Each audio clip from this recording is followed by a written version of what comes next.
नमस्कार साथियों, आज एक नए टॉपिक के साथ फिर से मैं आप लोगों के सामने उपस्थित हूँ।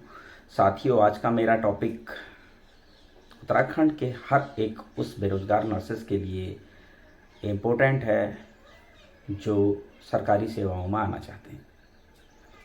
साथियों, सबसे पहले मैं बात करूँगा कि उत्तराखंड के अंदर नर्सेस के कितने पद रिक्त चल रहे हैं और कितने पद इससे पहले, इस विज्ञप्ति से पहले रिक्त थे, कितने पद भरे जा चुके हैं, कितने पद अभी भरे जाने हैं, क्यों पद नहीं भरे जा रहे हैं, इन्हीं सभी विषयों पर आज हम बात करेंगे। सबसे पहले बात करते हैं कि स्वास्थ्य विभाग के 1564 पदों पर विज्ञप्ति जारी होने से पहले उत्तराखंड के अंदर नर्सेज की क्या स्थिति थी, कितने नर्सिंग अधिकारियों के पद रिक्त थे और कितने नर्सिंग अधिकारियों के पदों पर स्थायी नर्सेज काम कर रही थे। तो साथियों, 2023 से पहले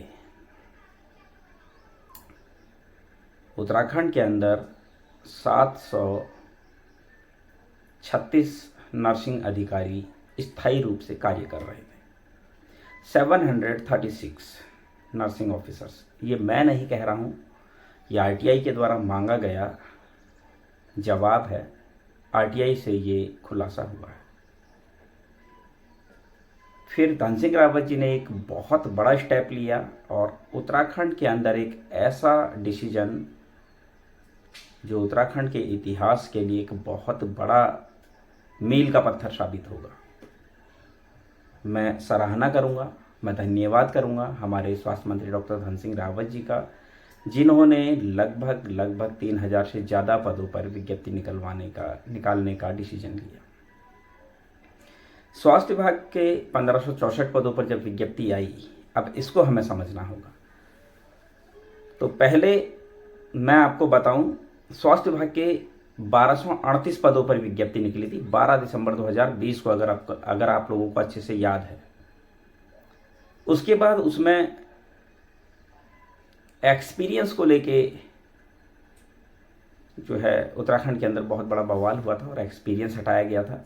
उसके बाद जब दोबारा विज्ञप्ति आई तो मेडिकल कॉलेज और स्वास्थ्य विभाग के लगभग 2621 पदों पर विज्ञप्ति आई थी, अगर मैं सही कह रहा हूँ। मेडिकल कॉलेज के पद भी उसमें मर्ज कर दिए गए थे। एग्जाम का प्रावधान था, 3 बार एग्जाम की डेट कैंसिल हुई और उसके बाद वर्षवार नियुक्ति का डिसीजन आया। अब बहुत सारे लोग इसके भी खिलाफ थे कि एग्जाम हो, वर्षवार ना हो। वर्षवार का लगातार विरोध चल रहा था। सीनियर्स ने वर्षवार की लड़ाई लड़ी और हमने भी उनका प्रॉपर तरीके से साथ दिया। साथ इसलिए कह रहा हूं क्योंकि हम पहले एग्ज़ाम की तैयारी कर रहे थे, बाद में जब 3 बार भर्ती कैंसिल हुई तो हमें डिसीजन लेना पड़ा कि बीच का रास्ता निकाला जाए। जिस समय सीनियर्स नियमितीकरण की लड़ाई लड़ रहे थे, उस समय हमने फिर वर्षवार की लड़ाई शुरू की और उसी लड़ाई को आगे लड़ा गया। साथियों, मैं एक चीज़ और कहना चाहूँगा, जिस समय आंदोलन चल रहे थे उस समय बहुत कम लोग जो है आंदोलनों में आ रहे थे। आज मैं देख रहा हूँ ग्रुप में या फिर मैं कोई भी वीडियो डालता हूँ तो बहुत सारे लोग बहुत अच्छे कमेंट कर रहे हैं और बहुत सारे लोग अपनी मानसिकता दिखा रहे हैं। मैं ऐसे लोगों को देख रहा हूँ जो बोल रहे हैं कि अब ये दारू पार्टी करेगा, अब ये करेगा, अब ये वो करेगा। दूसरे के ऊपर उंगली उठाने से पहले आप ये देखिए कि आप कितने सक्षम हैं, कितने सक्षम नहीं हैं। और जो कह रहे हैं कि हम इसको पेमेंट कर रहे हैं, तो आपने कितना मुझे पे किया है। मैं क्षैतिज आरक्षण के लिए कुछ लोगों ने मुझे सपोर्ट किया है, इस चीज़ को मैं एग्री करता हूँ। मैंने इतना लंबा आंदोलन चलाया, आपने मुझे कितना सपोर्ट किया। जिन लोगों ने सपोर्ट किया मैं उनकी सराहना करता हूँ, उन्होंने मेरा साथ दिया, मैं उनका धन्यवाद करता हूँ। लेकिन आप जो घर के अंदर बैठकर ज्ञान बांट रहे हैं, और बहुत सारे लोग अभी इस भर्ती में स्टे लेने की बात कर रहे हैं। स्टे का मतलब भी जानते हैं आप? सिर्फ बोल देने मात्र से कुछ नहीं होता है। कोर्ट कचहरी एक ऐसी चीज़ है, इंसान की चप्पलें घिस जाती है इतना आसान नहीं होता है जितना आप लोगों को लग रहा है। आधार होना चाहिए किसी भी केस को लड़ने के लिए। क्या आधार है आपके पास केस को लड़ने के लिए? कि सीनियर्स ने अप्लाई कर दिया? जब मैं कह रहा था साथ में भर्ती कराओ तब कहाँ सोए हुए थे? तब तो बड़े पागल हुए पड़े थे कि नहीं नहीं, मेडिकल कॉलेज के पदों पर अलग से भर्ती होनी चाहिए, बिल्कुल सही कर रहे हैं हमारे सीनियर, बहुत अच्छा कर रहे हैं हमारे सीनियर। तब मर गए थे बोलने के लिए जब मैं विरोध कर रहा था। आज याद आ गई? आज होश आ गया होगा ना? जब अपने पर आती है तभी आदमी को पता चलता है क्या होता है। मैं लगातार विरोध कर रहा था कि अलग अलग भर्ती ना हो, तब मेरा बड़ा पुरजोर विरोध किया जा रहा था। नहीं, बिल्कुल सही हो रहा है, अलग अलग भर्ती होनी चाहिए, इससे अच्छा तो तरीका ही नहीं हो सकता है। सीनियर्स तो भगवान है हमारे, वो तो जो करेंगे वो सही करेंगे, हम आंख बंद करके उन पर विश्वास करते हैं। उनसे अच्छा तो हमारे लिए कोई सोच ही नहीं सकता। ऐसा ही तो कह रहे थे आप लोग। ग्रुप में क्या चल रहा था? यही तो चल रहा था। तो आप क्यों उनका विरोध करने लगे? अच्छा तो कर रहे हैं आप वो। अगर उन्होंने यहाँ आवेदन कर दिया है तो बढ़िया तो कर रहे हैं, अब क्यों दिक्कत हो गई? आप ही लोग थे ना जो बोल रहे थे कि बहुत अच्छा हो रहा है, हम नतमस्तक हैं सीनियर्स के आगे, ऐसी तो लैंग्वेज यूज कर रहे थे और बबलू का विरोध कर रहे थे। जब बबलू बोल रहा था कि एक साथ भर्ती निकलवाओ, बाद में दिक्कत हो जाएगी, बाद में वही लोग यहाँ अप्लाई करेंगे, जब मैं कह रहा था तब आप लोगों को मेरी बातें बेतुकी लग रही थी। आज आप क्यों नहीं बोलते उन सीनियर्स से जिन्होंने पोर्टल बंद करवाया 12 दिसंबर को? तब आपने मेरा विरोध किया। जब मैंने पोर्टल बंद करने का विरोध किया तो आपने मेरा विरोध किया। जब 11 दिसंबर को नर्सिंग महासंघ ने आह्वान किया कि सभी लोग 12 दिसंबर के दिन डीजी हेल्थ पहुंचे, ज़्यादा से ज़्यादा संख्या में पहुंचे, तब आप लोग कहाँ थे? जब कहा गया कि पोर्टल बंद हो रहा है, इसको बंद नहीं होने देना, तब आप लोग कहाँ थे? बताइए। ग्रुप में जो बेहुदा हरकतें कर रहे हैं आप, कुछ किया आपने? निकले कभी अपने घर से बाहर? देखा है कभी फील्ड में आकर? कभी काम किया है? आज अगर हम नर्सिंग प्रोफेशन के लिए कुछ अच्छा करने जा रहे हैं तो आपके पेट में मरोड़े उठ रहे हैं। मैं एक चीज़ और कहना चाहता हूँ, जिन लोगों को मुझे सपोर्ट करना है क्षैतिज आरक्षण के मामले में, वेटिंग लिस्ट के मामले में, वो मुझे कमेंट करके ज़रूर बताएं।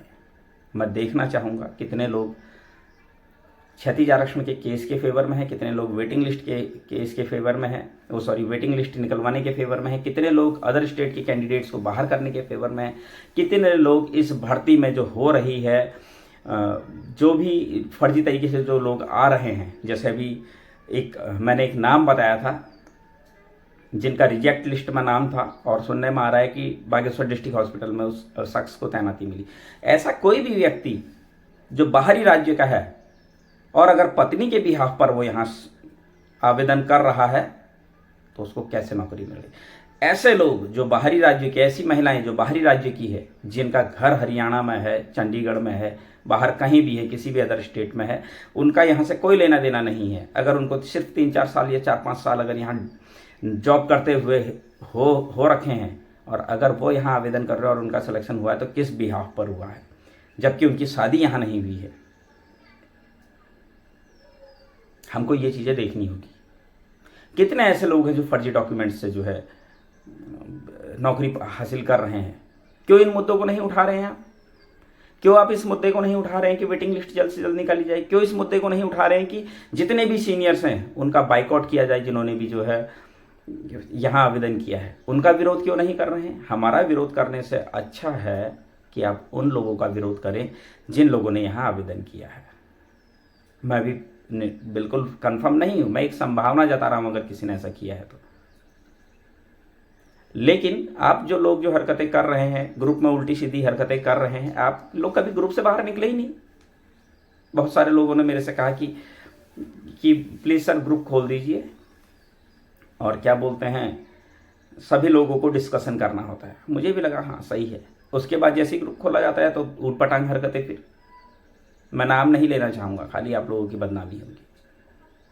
किस तरह की हरकतें आप ग्रुप में कर रहे हैं? आपस में लड़ने से अच्छा सॉल्यूशन निकालना जरूरी होता है। लड़ने से कुछ हासिल नहीं होगा।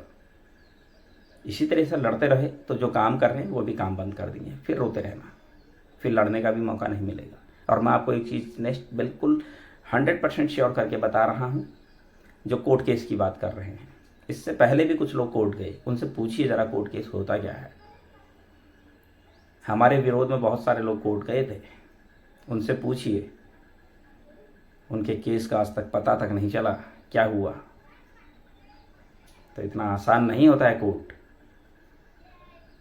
जितना आसान आपको लगता है।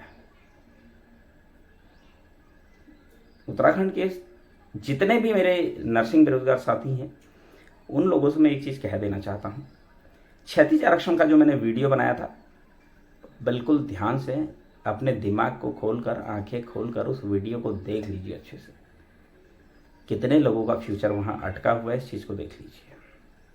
मैं एक ऐसी लड़ाई लड़ रहा हूँ, मुझे कोई फ़र्क नहीं पड़ता है अगर मैं इस केस को आज की डेट में छोड़ देता हूँ। तो मैं आप लोगों के लिए केस लड़ रहा हूँ ताकि हमारे प्रोफेशन के ज़्यादा से ज़्यादा लोगों का भला हो सके। आप लोग मेरे इसको अगर मुझे सपोर्ट करेंगे, और मैं जनरल में डिप्लोमा धारक जो 2014 की फीमेल कैंडिडेट्स हैं उनसे कहूँगा कि अगर आप लोगों को नौकरी चाहिए तो मुझे सपोर्ट करना होगा। 98 सीट्स, 98 पोस्ट हैं डिप्लोमा धारक फीमेल कैंडिडेट्स की। आप क्षैतिज आरक्षण वाला जरूर देखिए। मैं आपसे सबसे कह रहा हूँ, क्षैतिज आरक्षण का जो मैंने वीडियो बनाया है उसको आप सब लोग एक बार जरूर देखिए। उसके बाद आप लोग डिसाइड कीजिए आपको मुझे सपोर्ट करना है या नहीं। अदर स्टेट के मामले में लड़कों को खास तौर पर मैं कह रहा हूँ, नौकरी चाहिए तो अदर स्टेट के केस में जान लगानी होगी, वेटिंग लिस्ट के मामले में जान लगानी होगी, फर्जी तरीके से जो अंदर घुसे हैं उनको बाहर निकलवाने के लिए जान लगानी होगी। एक एक पल हमारे लिए कीमती है, और ऐसे लोगों का साथ बिल्कुल छोड़ दे जो घर के अंदर व्हाट्सअप खेल रहे हैं, लोगों को भड़का रहे हैं। ऐसे लोगों के साथ खड़े रहिए जो आपके हित के लिए आगे आ रहे हैं, जो आपके हित के लिए काम कर रहे हैं। मैं नहीं कह रहा हूं कि मैं ही हूं जो भी काम कर रहा है। जिन लोगों ने अपना सिलेक्शन कराना था, हमारे लिए गड्ढे खोदने थे, वो खोद के चले गए। पहले भर्ती अलग करवाई, फिर हमारा पोर्टल खुला मेडिकल कॉलेज की 1455 पदों पर, तो उसको भी बंद करवाया। किस तरह का काम हो रहा है आप सभी लोग जानते हैं। इस तरह से किसी भी तरीके के जो भी हमारे नर्सिंग साथी इस तरह की हरकत ना करें, मैं सिर्फ निवेदन कर सकता हूं। बाकी आप लोगों के ऊपर डिपेंड करता है कि आप लोगों को क्या करना है। अगर आप लोग कहेंगे, मैं आप लोगों के कमेंट्स का इंतज़ार करूंगा। अगर आप लोग के कमेंट्स आते हैं कि मुझे क्षैतिज आरक्षण का केस लड़ना चाहिए, तो मैं इस केस को आगे लड़ूंगा। अगर आप लोगों के कमेंट्स नहीं आते हैं, इस केस को छोड़ देना चाहिए, अगर ऐसा कोई भी ऐसे कमेंट्स आते हैं या फिर कमेंट्स आते ही नहीं है, तो मैंने जितने लोगों का पैसा लिया है मैं उन लोगों का पैसा वापस कर दूंगा। बहुत बड़ी बात नहीं है, वकील को दे चुके हैं, मैं अपनी जेब से कर दूंगा, मुझे कोई फ़र्क नहीं पड़ता है, और केस बंद कर दिया जाएगा। जब आपको ही नहीं कोई मतलब, तो मैं बिना वजह की सिरदर्दी क्यों लूँ? मुझे थोड़ी ना कोई फ़र्क पड़ रहा है। लेकिन मैं अगर आप लोगों के लिए लड़ रहा हूँ तो कम से कम आप लोग मुझे सपोर्ट तो करें, इस तरह ऊट पटांग हरकतें तो ना करें। मैंने कहा कि अगर सीनियर्स ने अप्लाई किया है तो हमें कुछ सॉल्यूशन निकालना पड़ेगा ना, जिससे कि हम उनको रोक सकें। इस पर बात करनी चाहिए थी, लेकिन इस पर कोई बात करने को तैयार नहीं है। उल्टी सीधी बातें करनी है, ग्रुप में भड़काना है लोगों को। ये भड़काने की राजनीति छोड़ दीजिए। भविष्य का सवाल है, सबके भविष्य का सवाल है। सॉल्यूशन निकालना पड़ेगा, हमें देखना पड़ेगा, सोचना पड़ेगा, समझना पड़ेगा कि किस तरह से क्या होगा। हल्ला करके, लड़ाई करके किसी भी चीज़ का कोई सॉल्यूशन नहीं होता है। और एक बात कह देना चाहता हूँ, मैं बहुत कम लोगों के फ़ोन उठा रहा हूँ। इसके पीछे कारण ये है क्योंकि 5 तारीख को हमारी केस की हियरिंग है, और हम अपने एडवोकेट के साथ इसी मामले को लेकर आजकल डिस्कस कर रहे हैं। बहुत ज़्यादा डिस्कशन चल रहा है और ज़रूरी भी है, इसलिए मैं आप लोगों से बात नहीं कर पा रहा हूँ। दूसरी बात, प्लीज़ मैं रिक्वेस्ट कर रहा हूँ, कंटिन्यू फ़ोन ना करें। 20-20, 25-25 बार आप कॉल कर रहे हैं। भाई फ़ोन की बैटरी बिल्कुल आपकी सिर्फ कॉलों से ही, बिना फ़ोन उठाए ही आप लोग इतना कॉल कर देते हैं। मैं रिक्वेस्ट कर रहा हूँ इतना कॉल ना करें। मैं इसीलिए जो है वीडियो बना के डालता हूँ ताकि आप लोगों को इन्फॉर्मेशन मिल जाए। अगर किसी को भी कोई भी इन्फॉर्मेशन चाहिए होती है तो आप मुझे व्हाट्सअप कर सकते हैं, कमेंट बॉक्स में आप पूछ सकते हैं। मैं भी बिजी चल रहा हूँ, मेरे लिए केस बहुत इंपॉर्टेंट है। लेकिन मैं अभी भी कह रहा हूँ, अगर आप लोगों को लगेगा कि ये केस हमें छोड़ देना चाहिए तो कमेंट बॉक्स में ज़रूर बताइएगा। ज़्यादा से ज़्यादा उम्मीद करूँगा कि आप लोग कमेंट करेंगे, मुझे सपोर्ट करेंगे कि इस केस को मैं आगे लड़ पाऊँ। अभी भी हमने एक एफिडेविट फिर से सबमिट कर दिया है चीफ जस्टिस के यहाँ। हमारा केस हर हफ्ते सुना जाएगा। हम हर एक को कोशिश कर रहे हैं जिससे जल्द से जल्द केस निपटे, ज़्यादा से ज़्यादा हमारे नर्सिंग साथियों का भला हो। होगा कैसे, ये आप लोगों को डिसाइड करना है। अगर इन पदों को लेना है तो सपोर्ट करना होगा, नहीं लेना है तो मैं भी छोड़ दूंगा। मुझे थोड़ी ना कोई ज़्यादा वो है। कोई बात नहीं, मैं सोचूंगा इतने पैसे खो गए भाई, आप लोगों का पैसा आप लोगों को लौटा दिया जाएगा। किसी का पैसा आज तक नहीं मारा है। उम्मीद करता हूँ कि आप लोग क्षति आरक्षण के मामले में मुझे क्लियर करेंगे। धन्यवाद।